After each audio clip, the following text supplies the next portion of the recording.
ഞാൻ ഗവൺമെന്റ് സർവീസിലൊരു ഡോക്ടറായിരുന്നു. വളരെ മോശമായി ജീവിച്ച ഒരാളാണ് ഞാൻ. അതൊന്നും പറയുന്നത് ശരിയല്ല. 2001 എന്നേക്ക് 19 വർഷം മുമ്പ് ഞാൻ ഗവൺമെന്റ് സർവീസിൽ ജോലി ചെയ്തുകൊണ്ടിരുന്ന കാലത്ത് എനിക്ക് ബ്രെയിൻ ട്യൂമർ എന്ന് പറഞ്ഞൊരു രോഗം പിടിപെട്ടു. മരിക്കാൻ വേണ്ടി ഞാൻ പല ഹോസ്പിറ്റലുകളിൽ എൻ്റെ ബന്ധുക്കൾ എന്നെ മാറ്റി മാറ്റി കൊണ്ടുപോയി. മരിച്ചു പോവുകയുള്ളൂ എന്ന് എല്ലാ ഡോക്ടർമാരും വിധി പറഞ്ഞപ്പോൾ പെട്ടെന്ന് വന്നതാ. ഒരു ഞായറാഴ്ച സിനിമ കണ്ടുകൊണ്ട് വീട്ടിൽ ഇരിക്കുമ്പോൾ പള്ളി പോകാതെ, ഞാൻ വിശ്വാസിയൊന്നും ആയിരുന്നില്ല, എൻ്റെ കുടുംബത്തിൽ ഒരൊറ്റ വിശ്വാസി പോലും ഉണ്ടായിരുന്നില്ല. പെട്ടെന്നൊരു തലവേദന വരികയും രക്തം ഛർദ്ദിക്കുകയും എൻ്റെ ശരീരം തളരുകയും ചെയ്തിട്ട് എൻ്റെ വീട്ടുകാരെന്നെ എറണാകുളത്തുള്ള പ്രസിദ്ധമായ ഒരു ഹോസ്പിറ്റലിൽ കൊണ്ടുചെന്ന് അവിടെ ഡോക്ടർമാർ എൻ്റെ രോഗം കണ്ടുപിടിച്ചു. ഒരു MRI ചെയ്ത് കണ്ടുപിടിച്ചു, ബ്രെയിൻ ട്യൂമറാണ്. പെട്ടെന്നൊന്നും വന്നതല്ല, വർഷങ്ങളായിട്ട് തലയ്ക്കകത്തുണ്ടായിരുന്നു. ഞാൻ അറിഞ്ഞില്ല. പെട്ടെന്ന് ഇങ്ങനെ വരാൻ കാരണം ആ ട്യൂമർ മാസിലുണ്ടായിരുന്നൊരു മേജർ ബ്ലഡ് വെസൽ പൊട്ടി തലച്ചോറിനകത്തെല്ലാം രക്തസ്രാവമായി സിവിയർ സെറിബ്രൽ ഹെമറേജ് ആയിട്ട് അങ്ങനെ ഈ തലവേദനയും ഈ രക്തം ഛർദ്ദിച്ചതും ഈ തളർച്ചയൊക്കെ ഉണ്ടായത്. ഡോക്ടർമാർ റിപ്പോർട്ടെല്ലാം നോക്കിയിട്ട് അവർ പറഞ്ഞ് രക്ഷപ്പെടുകയില്ല, മരിച്ചു പോവുകയുള്ളൂ എന്ന് പറഞ്ഞു. ഞാനൊരു പാപിയായ മനുഷ്യൻ, എനിക്ക് ദൈവവുമായിട്ട് ബന്ധമില്ല, പ്രാർത്ഥിക്കാൻ അറിയത്തില്ല, ദൈവമേ എന്നൊന്ന് വിളിക്കണമെന്ന് പോലും ഈ പ്രതികൂലത്തിന്റെ മധ്യത്തിൽ എനിക്ക് തോന്നിയില്ല. ഞാൻ മരണത്തിന്റെ മുമ്പിൽ ഒരു ഭ്രാന്തനെ പോലെ അലറിക്കരയുകയും പല വിധത്തിലുള്ള പ്രാകൃതമായ ചേഷ്ടകൾ കാണിക്കുകയും ചെയ്ത് ഞാൻ ഓർക്കുന്നുണ്ട്. എല്ലാവരും എന്നിൽ നിന്ന് അകന്നു മാറി. ആർക്കും ഒന്നും ചെയ്യാൻ മേല. എന്റെ വീട്ടുകാരും കുടുംബക്കാരും സ്നേഹിതന്മാരും എല്ലാം എന്നെ കടത്തിയിരുന്ന ICUവിന്റെ വെളിയിൽ വെറുതെ നെടുവീർപ്പിട്ടുകൊണ്ട് അവർ വെറുതെ ഭയത്തോടെ നിന്നപ്പോൾ ഞാൻ എന്തെന്നാ കാണിച്ചതെന്ന് എനിക്ക് പോലും അറിയാതിരുന്ന കാലത്ത് ഞാൻ ആ ഹോസ്പിറ്റലിൽ കിടക്കുമ്പോൾ എനിക്കറിയാതിരിക്കെ ബൈബിളിൽ യാക്കോബിനെ പറ്റി പറഞ്ഞതുപോലെ അപ്പനെയും ചേട്ടനെയും കളിപ്പിച്ച് അവൻ വനാന്തരത്തിൽ കിടന്നുറങ്ങുമ്പോൾ അവൻ അറിയാതെ അവനെ പിന്തുടർന്ന ദൈവസാന്നിധ്യം എന്ന് ബൈബിൾ പറയുന്നത് പോലെ ഞാനൊരു പാപിയായി ജീവിച്ചു വരവേ ഞാൻ അറിയാതെ എന്നെ സ്നേഹിച്ച, എന്നെ പിന്തുടർന്ന ദൈവത്തിന്റെ ആ സാന്നിധ്യം ആ ഹോസ്പിറ്റലിൽ, ആ മരണക്കിടക്കയിൽ എന്റെ ദൈവം എനിക്ക് വേണ്ടി ഒരു അത്ഭുതം ചെയ്തു. ഒരു അത്ഭുതം. അത് നിമിത്തമാ ഇന്നിവിടെ ഒരു ശുശ്രൂഷകനായി ഞാൻ നിൽക്കുന്നത്. സ്വർഗത്തിലും ഭൂമിയിലുമുള്ള സകല കുടുംബത്തിനും പേര് വരുവാൻ കാരണമായ പിതാവായ ദൈവത്തിന്റെ മുമ്പിൽ ഞാൻ മുട്ടുകുത്തുന്നു. നമ്മളെല്ലാവരും ഇന്ന് പകൽ ദൈവം എനിക്ക് വേണ്ടി ഒരു അത്ഭുതം ചെയ്തു. ഒരത്ഭുതം. 2 പാസ്റ്റർമാർ എന്നെ കാണാൻ ആ ഇന്റൻസീവ് കെയർ യൂണിറ്റിനകത്ത് വന്നു. അവരെനിക്ക് വേണ്ടി പ്രാർത്ഥിച്ചു. അവരൊറ്റ പ്രാർത്ഥനയിൽ ഞാൻ എൻ്റെ ജീവിതം കർത്താവിന് വേണ്ടി സമർപ്പിച്ചു. അവരൊറ്റ പ്രാർത്ഥനയിൽ ഞാൻ രക്ഷിക്കപ്പെട്ടു. ഞാൻ സുവിശേഷ വേലയ്ക്ക് വേണ്ടി തീരുമാനമെടുത്തു. ഞാൻ അന്ന് മുതൽ ഒരു പുതിയ മനുഷ്യനായി. ദൈവം എന്നെ തൊട്ടു, പരിശുദ്ധാത്മാവിന്റെ മേൽ ഇറങ്ങി വന്നു. ഞാനൊരു പുതിയ മനുഷ്യനായി. എന്റെ സാക്ഷ്യം പറയാനല്ലല്ലോ ഞാൻ വന്നത്, ദൈവവചനമാണല്ലോ ഞാൻ ശുശ്രൂഷിക്കേണ്ടത്. ഞാൻ പറഞ്ഞു വരുന്ന എന്റെ പൊരുളെന്ത്? ഒരു നന്മയും നമ്മളിലില്ലായിരുന്നു, യാതൊന്നും. പ്രകൃതിയാൽ നാം കോപത്തിന്റെ മക്കളായിരുന്നു. പാപം നമ്മളിൽ കുടികുത്തി വാണിരുന്നു. ദൈവം തന്റെ കരുണയിൽ, തന്റെ ദയയിൽ അവനൊരു മനുഷ്യനായി നമ്മെ തേടി ഈ ലോകത്തിൽ വന്നു. യെശയ്യാ പ്രവചനം 53-ാം അധ്യായം എല്ലാവരും വായിച്ചിട്ടുണ്ടല്ലോ. ഞാനെന്ന് പറയുന്നത് കേട്ടെ. അതിലെഴുതിയിരിക്കുന്ന വാക്കുകൾ കേട്ടിട്ടുണ്ടോ? അയ്യോ, അതൊരു പേപ്പറിൽ കുറിച്ചു വെക്കണം, തകർന്നു പോകും. എന്തൊക്കെയാ എഴുതിയിരിക്കുന്നത്? അവന് ദണ്ഡനം വന്നു, പീഡിപ്പിക്കപ്പെട്ടു, അവൻ തകർക്കപ്പെട്ടു, അവൻ ഛേദിക്കപ്പെട്ടു. ആ വാക്കുകൾ നിങ്ങളൊന്ന് നോക്ക്. അതിൽ എഴുതിയിരിക്കുന്നത് അവന് രൂപഗുണമില്ല, അവന് കോമളത്വമില്ല, വ്യസനപാത്രമായിരുന്നു, രോഗം ശീലിച്ചവനായിരുന്നു, നിന്ദിക്കപ്പെട്ടു, മുഖം മറച്ചു കളഞ്ഞു. എന്താ കാര്യം? എന്നെയും നിങ്ങളെയും രക്ഷിപ്പാൻ ദൈവം തന്റെ പുത്രനെ ഈ ലോകത്തിലേക്ക് അയച്ച് നമുക്ക് വേണ്ടി ഒരുക്കിയ രക്ഷ.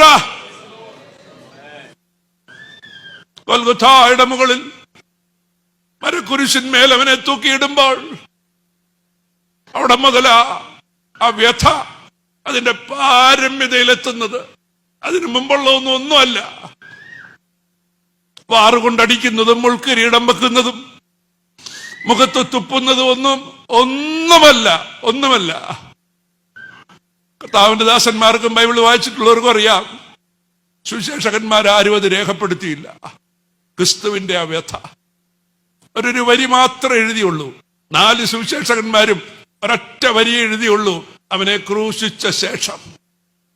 അത് വിവരിക്കാവുന്നതല്ല. അതിനു മുമ്പുള്ളതെല്ലാം റോമാക്കാരും യഹൂദന്മാരും മനുഷ്യരുമാ ചെയ്തത്. ഇനി എങ്ങോട്ടുള്ളത് മനുഷ്യരാരുമല്ല, റോമാക്കാരല്ല, യഹൂദന്മാരല്ല. ഇനി എങ്ങോട്ടുള്ള 6 മണിക്കൂർ ആ ക്രൂശിന്റെ മേലുള്ള അതിവേദന, അത് പിതാവായ ദൈവം തന്റെ പുത്രന് വരുത്തിയതാ. അവനെ തകർത്ത് കളയുവാൻ യഹോവയ്ക്ക് ഇഷ്ടം തോന്നി. അയ്യോ, അത് ഭീകരമാ, അത് വിവരിക്കാൻ പറ്റത്തില്ല. എന്നാ ഞാൻ പറഞ്ഞു വരുന്നത്, ഇന്ന് നമ്മൾ അനുഭവിക്കുന്ന സകല നന്മകളും യേശു ക്രൂശിൽ നമുക്ക് വേണ്ടി ചെയ്തു തീർത്ത ആ വലിയ യാഗം, ആ വലിയ രക്ഷണ്യ പ്രവൃത്തി, അതിന്റെ ഫലമാ. ആരുടെയും കഴിവോ മിടുക്കോ പ്രശസ്തിയോ ഒന്നുമല്ല, ദൈവത്തിന്റെ കൃപ. അതിവേദനയിൽ, വ്യഥയിൽ അവൻ ഉറക്കെ നിലവിളിച്ചു, എന്റെ ദൈവമേ, നീ എന്നെ കൈവിട്ടതെന്ത്? പിന്നെ പിതാവായ ദൈവം ഒരു ഉപകാരം ചെയ്തു കേട്ടോ. ഞാൻ അങ്ങനൊക്കെ പറയുമ്പോ അതിന്റെ ആത്മീക അർത്ഥമേ എടുക്കാവൂ. തന്റെ പുത്രന്റെ വ്യഥ ആരും കാണാതിരിപ്പാൻ, അത് കാണാവുന്നതല്ല മനുഷ്യർക്ക്. അവനെ തകർത്ത് കളയുവാൻ യഹോവയ്ക്ക് ഇഷ്ടം തോന്നി. അവന് കഷ്ടം വരുത്തി. അവന്റെ പ്രാണൻ ഒരു അകൃത്യയാഗമായി തീർന്നു. അത് മനുഷ്യർക്ക് കാണാവുന്നതല്ല, കണ്ടുകൊണ്ട് നിൽക്കാവുന്നതല്ല. അതുകൊണ്ട് പിതാവായ ദൈവം ഒരു ഉപകാരം ചെയ്തു. നട്ടുച്ചയ്ക്ക് സൂര്യനെ ഇരുട്ടാക്കി കളഞ്ഞു. ആരും കാണണ്ട എന്റെ പുത്രന്റെ വ്യഥ, ആരും കാണണ്ട, മനുഷ്യർ കാണണ്ട.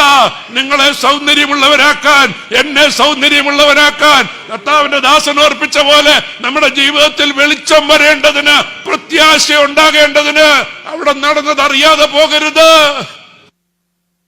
അതിവേദനയിൽ യേശു നിലവിളിച്ചു, എന്റെ ദൈവമേ, നീ എന്നെ കൈവിട്ടതെന്ത്? ഞാൻ എന്റെ വാക്കുകളെ ചുരുക്കുമ്പോൾ ആ ചോദ്യത്തിന്റെ ഉത്തരം നിങ്ങൾക്കറിയാമോ? എന്റെ ദൈവമേ, നീ എന്നെ കൈവിട്ടതെന്ത്? അതിന്റെ ഉത്തരം ഞാൻ പറഞ്ഞു തരാം. പിതാവ് പുത്രനെ കൈവിട്ടത് എന്നെ ഓർത്തിട്ട്, നിങ്ങളെ ഓർത്തിട്ട്, മനുഷ്യവർഗത്തെ ഓർത്തിട്ട് പിതാവായ ദൈവം തന്റെ പുത്രനെ ക്രൂശിൽ തകർത്ത് കളഞ്ഞു. ഇത്ര വലിയ സ്നേഹം ലോകത്തിൽ എവിടാ ഉള്ളത്? വിവാഹത്തോടുള്ള ബന്ധത്തിൽ നിങ്ങളോട് എനിക്ക് പറയാവുന്ന സന്ദേശം എന്നാ? ഒറ്റ സന്ദേശമേ ഉള്ളൂ. ഇതിനകത്ത് മുഴുവൻ പറഞ്ഞു തന്നെ, ദൈവം മനുഷ്യരോട് ക്ഷമിച്ചു. ദൈവം മനുഷ്യവർഗത്തോട് ക്ഷമിച്ചു. കുടുംബജീവിതത്തിന്റെ വിജയം ഒരൊറ്റ വാക്കിലാണ്, ക്ഷമിച്ചേക്കുക. വേറെ ഒന്നും വേണ്ട, അവന് ക്ഷമിച്ചേക്കുക. എല്ലാം. ഞാനും എന്റെ വൈഫും രണ്ടുപേരും ഗവൺമെന്റ് സർവീസിൽ ഡോക്ടേഴ്സാണ്. ഞങ്ങളുടെ വിവാഹമൊക്കെ വളരെ മനോഹരമായിരുന്നു. ഞങ്ങൾക്ക് 2 കുട്ടികളായി കഴിഞ്ഞപ്പോൾ പൊരുത്തപ്പെടാൻ പറ്റാതെ വന്നു. ഒത്തിരി വിഷയങ്ങൾ കുടുംബജീവിതത്തിൽ കൂടി വന്നു. ഒരു രാത്രി ഞങ്ങളൊരു തീരുമാനമെടുത്തു, പിരിയാം. എന്തിനാ വഴക്കുണ്ടാക്കി പിരിയുന്നത്? സമാധാനമായിട്ട് പിരിയാം. വഴക്കുണ്ടാക്കി തന്നെ പിരിയണമെന്നുണ്ടോ? സന്തോഷമായിട്ട് പിരിയാം. ഞങ്ങളുടെ ആദ്യ രാത്രി കഴിഞ്ഞാൽ പിന്നെ ഞങ്ങൾ ഉണർന്നിരുന്ന് ആലോചിച്ച ഒരു രാത്രിയാ പിരിയാം. ചേരുകയല്ല. പൊരുത്തങ്ങളെക്കാൾ കൂടുതൽ പൊരുത്തക്കേടുകളാ, ശരിയാവില്ല. അങ്ങനെ ഒരു തീരുമാനം എടുത്തു. പിന്നെ അധികം വൈകിയില്ല. ഏതാണ്ട് 2 ആഴ്ച കഴിഞ്ഞപ്പോഴാ ഈ ബ്രെയിൻ ട്യൂമർ വന്നതും ഞാൻ രക്ഷിക്കപ്പെട്ടതും. 19 വർഷമായി ഞങ്ങളുടെ കുടുംബജീവിതം എത്ര മനോഹരമാണെന്നറിയാം. എത്ര മനോഹരം! എങ്ങനാ ഈ കർത്താവിനെ രക്ഷിതാവായി സ്വീകരിച്ച് ഈ സുവിശേഷം കേട്ട് അവൻ നമുക്ക് വേണ്ടി ചെയ്തതോർത്ത് നിങ്ങൾ ജീവിക്കാവോ? ഭൂമിയിൽ ഏറ്റവും മനോഹരമായ ഈ രക്ഷിക്കപ്പെട്ട് കഴിഞ്ഞാൽ പിന്നെ ഉണ്ടാകുന്ന ഏറ്റവും മനോഹരമായ അവസ്ഥ, കുടുംബജീവിതമാണ്. ഞാൻ എൻ്റെ വാക്കുകളെ നിർത്തട്ടെ.